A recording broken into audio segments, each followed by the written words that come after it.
बच्चों, आज हम समझेंगे ह्यूमन डाइजेस्टिव सिस्टम के बारे में कि हमारी ह्यूमन बॉडी में जो न्यूट्रिशन है वो हमें कैसे मिलता है, कैसे अब्जॉर्ब होता है बॉडी के द्वारा। देखो, जो ह्यूमन बॉडी है उसको काम करने के लिए चाहिए एनर्जी। और वो एनर्जी कहाँ से आएगी? फूड से आएगी। फूड हम खाएंगे तभी हमारे शरीर को और कुछ काम करने के लिए एनर्जी मिलेगी। और वो जो फूड है वो हमारे बॉडी के अंदर डाइजेस्ट कैसे होगा उसको आज हम समझेंगे सिंप्लीफाइड तरीके से। और इसमें नोट्स हैं, डायग्राम्स हैं और लास्ट में मैंने अपने कुछ हैंड रिटन शॉर्ट नोट्स भी ऐड करे हैं, अगर किसी को उससे हेल्प मिलती है तो।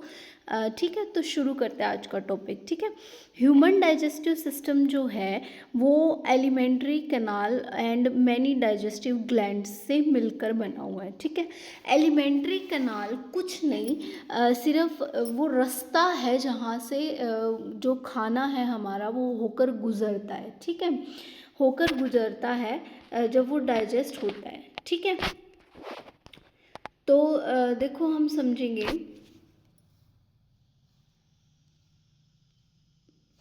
देखो, structure and function of main organ of alimentary canal. देखो इसके पार्ट्स कितने हैं। सबसे पहला पार्ट है माउथ, फिर बक्कल कैविटी आती है, फिर फेरेनिक्स आता है, फिर ईसोफेगस आता है, फिर स्टमक आता है, फिर आता है स्मॉल इंटेस्टाइन, फिर आता है लार्ज इंटेस्टाइन। और ऐसे करके हमारा खाना पूरा हजम होता है। ठीक है, तो हम स्टेप वाइज समझेंगे सारी प्रोसेस को।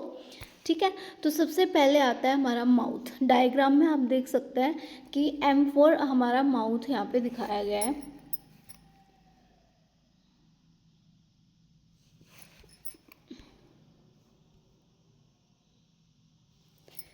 देखो, माउथ क्या है? वो हमारे ह्यूमन डाइजेस्टिव सिस्टम की ओपनिंग है।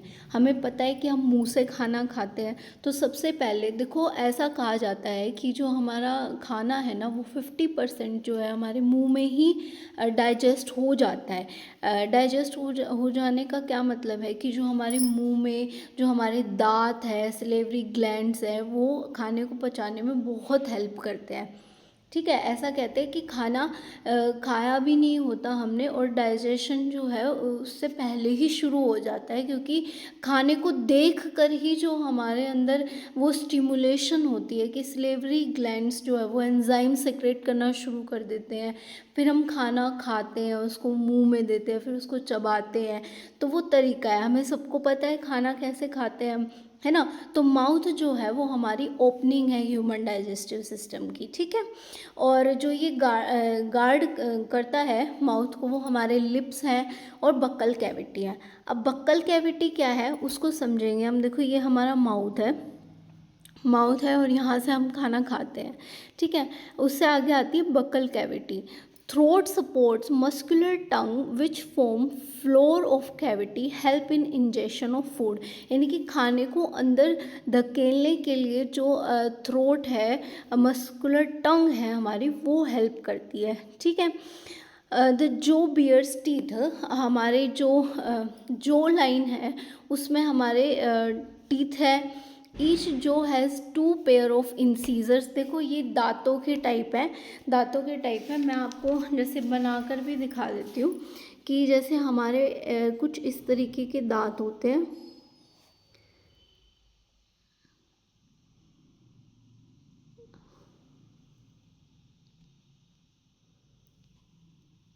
ओके, तो ये रफली सा डायग्राम है, हम समझ लेते हैं। देखो, जो हमारे ये जो दांत है ना इनको कहते हैं इंसीजर्स, जो हमारे सबसे आगे वाले दांत होते हैं। ठीक है, इनको कहते हैं इंसीजर्स।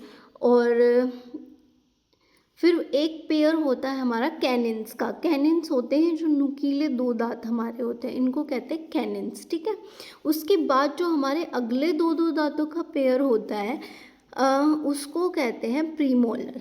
ठीक है, और उससे पीछे वाले 2 दांतों का जो पेयर होगा उसको कहेंगे मोलर। और जो उससे पीछे वाला होगा उसको कहेंगे थर्ड मोलर। तो ये हमारे दांत हुए जो खाना चबाने में हेल्प करते हैं और खाने को सॉफ्ट बनाते हैं, और ताकि सलेवरी ग्लैंड्स से जो हमारा एंजाइम निकलता है वो उस खाने में प्रॉपर तरीके से घुल सके, खाना सॉफ्ट हो सके, उसको हजम होने में हेल्प हो। समझ गए? तो buccal cavity has 3 pair of salivary glands located at different locations. तो the parotid gland lie on the side of the face, जैसे यहाँ पे आप देख सकते हैं जूम इन करके, ये 2 ग्लैंड इसने दिखा रखी हैं मोटी मोटी वाइट कलर की। तो एक जो है हमारी फेस के साइड में होती है, और एक sublingual gland lie under the front part of the tongue, okay, and submaxillary gland lie at the angle of the lower jaw. So these salivary glands secrete salivary through their ducts. Ducts होता है space जहाँ से वो ऐसे enzyme secrete करते हैं जिससे हमारा खाना हजम होता है।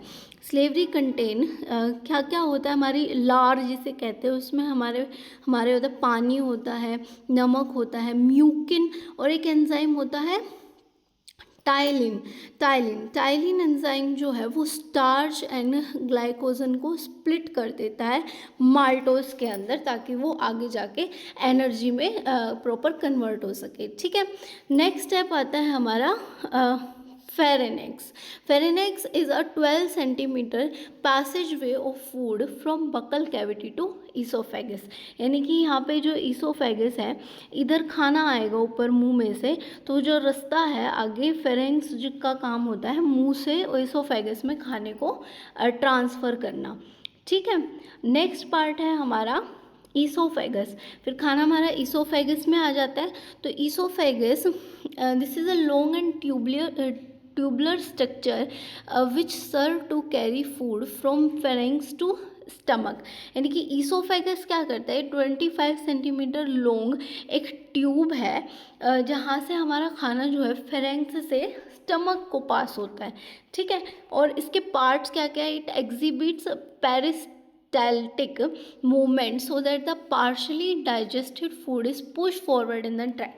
देखो ईसोफेगस में खुद कुछ डाइजेशन का काम नहीं होता, सिर्फ जो खाना जो है वो पास होता है नीचे की तरफ। देखो जैसे कई बार तुमने सोचा भी होगा कि कोई इंसान जैसे उल्टा लटक रहा है, या फिर एस्ट्रोनॉट्स का एग्जाम्पल लो, वो स्पेस में रहते हैं, वो तो हवा में चारों तरफ उड़ते रहते हैं कि हमारी ह्यूमन बॉडी की तरह अर्थ पे सीधा तो नहीं खड़े रहते वो, तो हम ये तो नहीं कह सकते कि ग्रेविटी है जो हमारे खाने को नीचे पहुंचा रही है ना।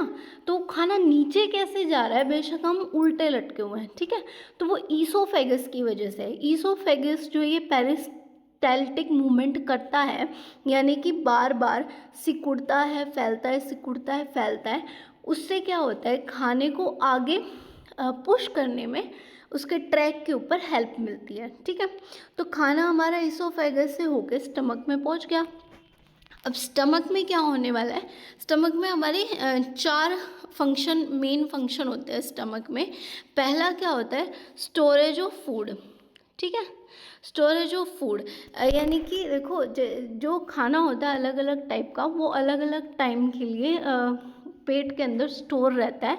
वो जितनी देर के लिए उसका टाइम है तब तक वो स्टोर रहेगा, तो उसको डाइजेशन में फिर हेल्प मिलेगी। ठीक है, और पेट के अंदर ही हमारे, जैसे सुना होगा आपने कि बहुत सारे जो है एसिड भी होता है पेट के अंदर, जो खाने को पचाने में हेल्प करता है। फिर खाना और ज़्यादा छोटे मॉलिक्यूल्स में ब्रेक डाउन होता है और हमारी बॉडी में ऑब्जर्व होता है आगे चल के। ठीक है, तो इसका प्रोसेस क्या है, मैकेनिकल चर्निंग ऑफ फूड। देखो जो वॉल ऑफ स्टमक है ना, वो एक पीरियोडिक मस्कुलर कॉन्ट्रैक्शन होती रहती है उसमें। ठीक है, 24 घंटे। उससे क्या होता है कि food get churned and mix thoroughly with gastric juices. अभी गैस्ट्रिक जूसेस क्या होते हैं, गैस्ट्रिक जूसेस होते हैं जो खाने को गैस्ट्रिक एंजाइम्स जो खाने को पचाते हैं। तो पार्शियल डाइजेशन होगा थर्ड फंक्शन। इसमें क्या होगा, stomach possesses branched and tubular glands present on the inner walls. देखो जो स्टमक की इनर वॉल्स होती है ना, उसमें क्या होता है, ट्यूबुलर ग्लैंड्स होती हैं. There are 3 type of glands which secrete hydrochloric acid, protein, digestive enzymes and mucus. Mucus का काम क्या होता है, देखो म्यूकस समझाती हूँ मैं. देखो हमारे पेट में होता है हाइड्रोक्लोरिक एसिड, है ना, और वो तो डेंजरस है. तो अगर वो हाइड्रोक्लोरिक एसिड है तो हमारे पेट की जो लेयर्स हैं उसको तो फिर जल जाना चाहिए एसिड से. तो उस एसिड से और जो प्रोटीन, डाइजेस्टिव एंजाइम्स है, पैप्टीन्स है, और उससे हमारी बॉडी को बचाता कौन है, तो वो काम होता है म्यूकस का. देखो हमें पता है कि जो एसिड और बेस है वो साथ में मिलकर न्यूट्रलाइज हो जाएंगे. तो इसीलिए जहाँ पे ये एसिडिक नेचर के होते हैं दोनों, म्यूकस क्या करता है, वहाँ पे एल्कलाइन जो है जूस वहाँ पे सिक्रेट करता रहता है, ताकि जो हमारी बॉडी है, पेट की लेयर है, वो इस एसिड से बची रहे. ठीक है, इसका मेन फंक्शन होता है. और अगर हमारी बॉडी में म्यूकस बनना बंद हो जाए तो फिर एसिड ज़्यादा बनना शुरू हो जाता है, फिर अल्सर की प्रॉब्लम हो जाती है, लोगों को इंडाइजेशन की प्रॉब्लम हो जाती है, समझे. तो all this collective called gastric juices, और इन सब को हम गैस्ट्रिक जूस कहते हैं मिला के, किसको, हाइड्रोक्लोरिक एसिड को, पैप्टीन को और म्यूकस को. तो hydrochloric acid makes the medium acidic and protein digestive enzyme pepsin acts in acidic medium which break down protein into peptones. फिर वो पेप्टोन्स जो है वो हमारी बॉडी में इजीली एब्जॉर्ब होते हैं, जो कि हमारी बॉडी की ग्रोथ के लिए, डेवलपमेंट के लिए आगे ज़रूरी है. ठीक है. The gastric juice also contains some gastric lipase which partially break down lipids. ठीक है. आगे देखते हैं कि क्या फंक्शन है इसका. Regulation of flow of food into small intestine, mucus protect stomach from HCl and pepsin enzyme. यहाँ तक सबको समझ आया. उसके बाद देखो डायग्राम से समझेंगे हम. यहाँ से ईसोफेगस में से हमारा खाना आया, उसके बाद हमें दिख रहा है कि यहाँ पे लीवर है. अगला फंक्शन है इसी का ही है, हम अभी पढ़ेंगे. स्टमक तक हमने पढ़ा, जहाँ से हमारे पास जो है म्यूकस, HCl और गैस्ट्रिक एंजाइम्स जो है वो खाने में मिल रहा था. तो सुक्रोज हमारा टूट रहा था, ग्लूकोज और फ्रक्टोज में. प्रोटीन जो है पेप्सिन एंजाइम की वजह से स्मॉल पॉलीपेप्टाइड्स में टूट रहे थे. कैसीन जो है वो रेनिन एंजाइम की वजह से कोगुलेट हो रहे थे, पहले इनसोल्यूबल कैल्शियम सॉल्ट, और फिर पैप्सिन से वो फिर से पेप्टोन्स और कैल्शियम में टूट रहे थे, जो कि एब्जॉर्बेबल है हमारी बॉडी में. ठीक है. और फैट और वाटर जो है वो लाइपेज से डाइजेस्ट होता है, जो कि बाद में कन्वर्ट होता है फैटी एसिड्स में और ग्लिसरॉल में. ये बहुत इंपॉर्टेंट पॉइंट्स हैं. ये क्वेश्चन आ जाते हैं 1 मार्क्स के, कि जो फैट है वो कौन से एंजाइम से डाइजेस्ट होता है, तो आपने आंसर करना है लाइपेज. या फिर ये क्वेश्चन आ सकता है कि जो कैसीन है वो किन सब्सटेंस में जाके टूटता है, पैप्सिन एंजाइम से. ठीक है. तो हमारा आंसर होगा पेप्टोन प्लस कैल्शियम. ओके. तो यहाँ तक समझ आया सबको.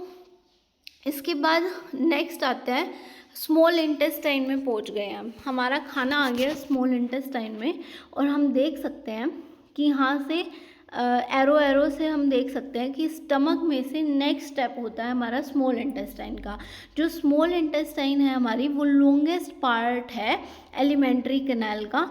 वो लगभग 6 मीटर लंबी होती है, और जो होती है ना कोइल्ड होती है वो हमारे एब्डोमेन में. ठीक है. यानी कि हमारी बॉडी में कोइल्ड फॉर्म में वो रहती है. इतनी लंबी चीज़ है, सीधी तो हमारी बॉडी में पूरी नहीं आएगी, तो वो कोइल्ड फॉर्म में हमारी बॉडी में रहती है. और उसमें से खाना जब होकर गुजरता है तो हमारी बॉडी में अब्जॉर्ब होता है, डायरेक्ट ब्लड स्ट्रीम्स में न्यूट्रिशन पहुंचता है. ठीक है. वो कैसे पहुंचता है वो हम देखेंगे. देखो नेक्स्ट है partially digested and churn food from stomach enters into small intestine. Food is acidic, जैसे कि हमारे पेट में एसिड था तो खाना हमारा अभी एसिडिक है है ना, एसिडिक है तो उसको एल्कलाइन में कन्वर्ट करना बहुत ज़्यादा ज़रूरी है, क्योंकि अगर ऐसा नहीं होगा तो फिर वो आगे चल के हमारी बॉडी को हार्म करेगा, एसिडिक नेचर का ज़्यादा होगा तो, है ना। तो इसीलिए उसको एल्कलाइन करने का काम होता है बाइल डक्ट का और पैनक्रिएटिक डक्ट का। उन डक्ट में से ऐसा एल्कलाइन सब्सटेंस निकलता है जो उस एसिड को न्यूट्रलाइज करता है और फिर आगे उसमें से खाना न्यूट्रिशन निकल के हमारी बॉडी में एब्जॉर्ब होता है डायरेक्ट ब्लड स्ट्रीम्स में। ओके, तो देखेंगे हम क्या है, यहाँ पहुँच गए हम। तो bile duct carries bile and secreted by liver and stored in gall bladder. Gall bladder कहाँ है हमारा, आप लोग देख सकते हैं, इधर होता है स्मॉल इंटेस्टाइन, इस तरफ, है ना।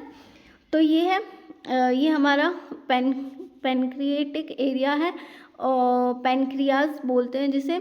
और bile has no enzyme, bile के पास कोई खुद का एंजाइम नहीं होता, वो बस फैट का एमल्सिफिकेशन करता है, ठीक है। पैनक्रिएटिक जूस का क्या काम होता है, secreted by pancreas contain enzymes like amylase जो स्टार्च पे एक्ट करता है, और लाइपेज जो फैट्स को डाइजेस्ट करता है, और ट्राइप्सिन जो प्रोटीन्स पे एक्ट करता है, ठीक है। Pancreas also secretes insulin and glucagon, और ये इंसुलिन और ग्लूकाजोन बहुत ज़्यादा ज़रूरी है हमारी बॉडी में शुगर यानी कि ये ग्लूकोज को क्या करने के लिए, डाइजेस्ट करने के लिए। And sodium bicarbonate which makes the medium alkaline for enzyme action. ये बात समझ में आई आपको। देखो, जो इंसुलिन अगर हमारी बॉडी में ढंग से प्रेजेंट नहीं होगा तो फिर शुगर होने का बहुत ज़्यादा खतरा होता है, ठीक है। तो ये हमारी बॉडी का मेन फंक्शन है जो बहुत ज़्यादा ज़रूरी है होना, ठीक, क्योंकि शुगर हमारी बॉडी में हमें पता है खाने से ही जाता है, जो मेन हम खाते हैं हमारा आलू में कार्बोहाइड्रेट है, वो एक तरीके का शुगर ही होता है, जाके वो ग्लूकोज में ही टूटना होता है ना। तो उसके लिए इंसुलिन होना बहुत ज़रूरी है, ठीक है। नेक्स्ट है intestinal juice further breaks protein fats and carbohydrate into amino acids fatty acids and glucose. तो हमें यहाँ तक पता चल रहा है, देखो मैक्सिमम जो फूड है ना वो हमारा अभी तक डाइजेस्ट हो चुका है कम्प्लीटली, और अब उसकी बारी है बॉडी में ब्लड स्ट्रीम में जाने की उन न्यूट्रिएंट्स को। ओके, तो वो कैसे होगा, जो हमारे स्मॉल इंटेस्टाइन की इनर लाइनिंग है, वॉल है, उसमें एक finger like small finger like structures मौजूद होती हैं जिनको विली कहते हैं, और उन विलीज़ के पास होती है माइक्रो विलीज़ जो डायरेक्ट अटैच होती हैं हमारी ब्लड स्ट्रीम्स में। जो इन विलीज़ का ही काम होता है, जो खाना हमारा डाइजेस्ट होके आया है उसको स्मॉल इंटेस्टाइन में से डायरेक्ट हमारा ब्लड स्ट्रीम में पहुंचाना, ठीक है। और ये विली जो है वो एक्चुअली ये फिंगर लाइक स्ट्रक्चर की क्यों होती है, वो इसीलिए ताकि उसका मैक्सिमम एब्जॉर्प्शन हो सके, ठीक है। ब्लड कैपिलरीज प्रेजेंट होती हैं इसके ऊपर, और blood capillaries and lacteal are dense. और नेक्स्ट हम देखेंगे villi contain blood capillaries and lymph vessels for absorption of nutrients. यहाँ तक सबको समझ में आया। Blood carries absorb nutrients to the body cell while lymph absorb fatty acids and glycerol. अभी तक सबको समझ आ गया होगा कि हमें जो हमारी बॉडी को एनर्जी है, न्यूट्रिशन है, वो आखिर मिलता कैसे है खाने से। तो ये हमारा पूरा प्रोसेस था। जैसे डायग्राम में भी आप समझ सकते हैं कि जो हमारा माल्टोज है जो मेनली दूध से आता है, ठीक है, वो जो है वो माल्टेस से डाइजेस्ट होता है, बाद में बनता है ग्लूकोज। ये ग्लूकोज ही डाइजेस्ट होता है हमारी बॉडी में। फिर सुक्रोज है, सुक्रोज को सुक्रेज की एंजाइम की ज़रूरत होती है उसको फिर ग्लूकोज और फ्रक्टोज में चेंज करने, क्योंकि हमारी बॉडी तो वही अब्जॉर्व करना जानती है। फिर आता है लैक्टोज, लैक्टोज को चाहिए लैक्टेज जो कि उसको फर्दर ग्लूकोज और ग्लैक्टोज में चेंज करेगा। फिर है पेप्टाइड एंड डाईपेप्टाइड्स जो प्रोटीन्स को अमीनो एसिड्स में स्मॉल चेंज करते हैं, जो हमारी बॉडी में आगे चल के अब्जॉर्ब होते हैं। न्यूक्लिक एसिड है जो न्यूक्लियोटाइड्स में अब्जॉर्ब होते हैं।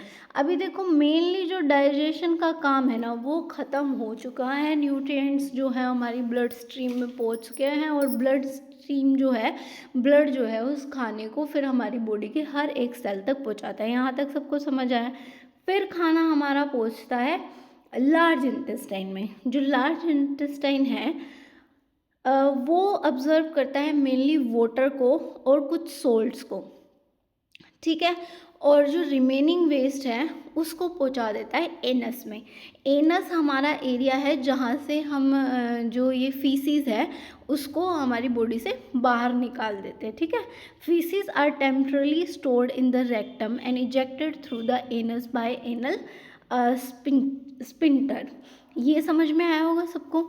तो इस पूरी प्रोसेस का असिमिलेशन क्या था? असिमिलेशन फूड का असिमिलेशन होने का मतलब क्या है? Assimilation is the process by which absorbed food is utilized by body cells. Glucose provides energy while amino acids, fatty acids and mineral helps in cell growth and repairs. ये मैंने पहले ही बता चुकी हूँ मैं कि जो प्रोटीन्स होते हैं आगे उनका काम हमारी बॉडी के ग्रोथ में, डेवलपमेंट में ज़रूरी होता है। सिंपल मॉलिक्यूल्स में either be used for synthesis और break down to release energy. तो इसी के साथ हमारा ये पूरा टॉपिक ख़त्म होता है। और जो मेरे स्मॉल नोट्स हैं बिल्कुल to the points, hand written notes, वो कुछ इस तरीके से है। अभी तक मैंने जितनी भी बातें करी है वो सब इसमें मेन क्यू पॉइंट्स में दिए हुए हैं। अगर आपको ये भी हेल्पफुल लगते हैं तो आप इसका स्क्रीनशॉट लेके यूज़ कर सकते हैं, ठीक है। Thank you so much for watching.